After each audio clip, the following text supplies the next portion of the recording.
What if you were born with a unique purpose, a divine calling that only you could fulfill? Imagine a life lived not by accident or convenience, but driven by a profound sense of purpose. This is the journey we embark on today, as we explore the story of purpose and calling. Consider the tale of a man named Samuel. A fisherman by trade, he spent most of his days in the middle of the sea casting his nets. Yet he felt a nagging emptiness. He yearned for something more. One day a storm left him stranded on a deserted island. Alone and afraid, Samuel turned to prayer. As he prayed, he felt a deep sense of peace and a conviction that his purpose was not to catch fish, but to catch men's hearts with the message of hope and love. Despite the odds, Samuel established a thriving community on that island, a beacon of hope for those lost at sea. His purpose, his calling, was not found in the comfort of his boat, but in the midst of a storm. Next, let's journey to the heart of a bustling city, where a woman named Grace thrived as a successful lawyer. Yet, beneath her success, Grace felt a gnawing discontentment. One day she encountered a homeless man who had once been a musician. His music moved her so deeply that she decided to use her legal expertise to fight for musicians' rights.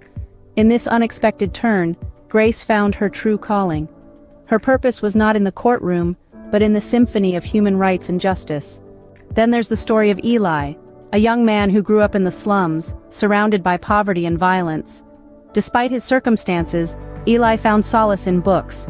His love for literature led him to start a small library in his community, bringing light into a place of darkness.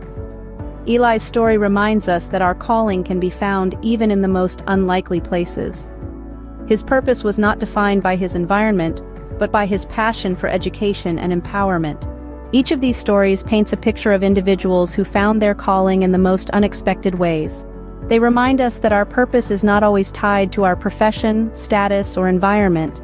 Instead, it's deeply connected to our passions, our talents, and our willingness to serve others. So, what can we glean from these stories? First, our calling often emerges from our deepest desires and passions. Second, our purpose is not about self-gain, but about serving others. And finally, our calling may not always be clear or easy, but it's always worth pursuing. As we journey through life, let us remember that we each have a unique purpose, a divine calling that only we can fulfill. We are not here by accident. We are here to make a difference, to touch lives, to transform our world.